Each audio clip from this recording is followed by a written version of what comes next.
வணக்கம் அன்பான ஜோதிடர்களே. இந்த அரசியல் கருத்துக்களை நான் சொல்லிட்டே வரேன், மீண்டும் பதிவிட்டுக்கிட்டே வரேன். இது என்ன காரணம் அப்படின்னா, கூட்டணியை வைத்து தான் ஆட்சி அமைக்கும் என்று சொல்லிட்டு வந்தேன். எந்தெந்த கூட்டணி இப்போ பார்த்தீங்கன்னா மாற்றங்கள் தெரிகிறதா? நான் சொன்னதில் ஒரு அணி அங்கே சேருவேன் இங்கே சேருவேன்னு சொல்லி இப்போ ஒரு அணியில் சேர்ந்திருக்காங்க. அந்த மாதிரி என்னன்னா இன்னமும் சில கூட்டணிகளை வைத்தே அரசியல் நகர்வுகள் இருக்கும். இந்த காணொலியில் மீண்டும் மீண்டும் நான் ஏன் தெரியப்படுத்தினா, நிலையான ஆட்சி தமிழ்நாட்டில் இருக்கும் என்றால் அது இந்த ஆட்சியா அந்த ஆட்சியா எந்த ஆட்சி என்று கூற முடியாதுங்கிறத சொல்லிக்கிட்டே வரேன். ஒரு முடிவுக்கு பார்த்தீங்கன்னா இந்த ஜனவரி 30க்குள்ள வந்துருங்கிறது தெரியுது. அதுக்கு பின்னால் யார் வருவார் என்பது நிர்ணயமாக சொல்லலாம். இதிலும் பார்த்தீங்கன்னா குறிப்பாக சில ஆட்சி இந்த ஆட்சி வரும் அந்த ஆட்சி வரும் சிலவங்க எல்லாரும் சொல்றாங்க, எல்லாருடைய கருத்து இருக்கு.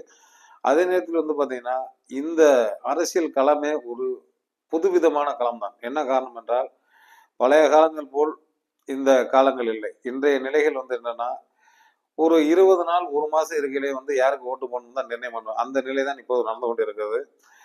இது அதிகப்படியாக சொன்னா திமுக வருமா, ஏடிஎம்கே வருமா, டிவிகே வருமானா எதையுமே கணிக்க முடியாது. இப்போது ஒரு நிர்ணயம் சொல்கிறேன்.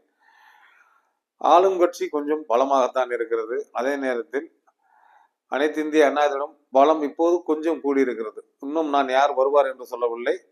காரணம் என்னவென்றால் ஒரு புதிய கட்சி இப்போது கூட்டணியில் சேர்ந்திருக்கிறது. அது அதிலிருந்து பிரிந்து சென்ற கட்சி. அதே போன்றுதான் மறுநிலைகளும் சில கட்சிகள் மனநிலைகள் மாறும், தலைவர்கள் மனநிலை மாறும்.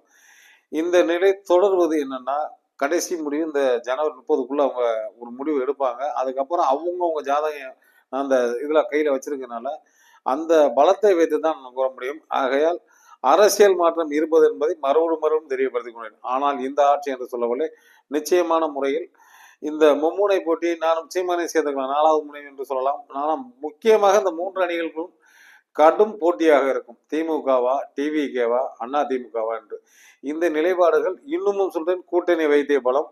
இதில் யார் வருவார் என்பதை நிர்ணயம் செய்யக்கூடிய காலங்கள் பக்கத்தில் வந்து கொண்டிருக்கும். மீண்டும் பாருங்கள். இதை நீங்கள் பார்த்தால் நிச்சயம் யார் வருவார் அறிந்து கொள்ளலாம். உங்களுக்கு இந்த சேனல் சப்ஸ்கிரைப் பண்ண வேண்டும் இருந்தால் இந்த அரசியல் கருத்துக்களை தெரியுமா ஜோதிட ரீதியாக இந்த சேனலை நீங்கள் சப்ஸ்கிரைப் பண்ணுங்கள். நாளும் நல்ல நடக்கும் என்ற நல்ல கருத்தை கூறி விடைபெறும். நன்றி, வணக்கம்.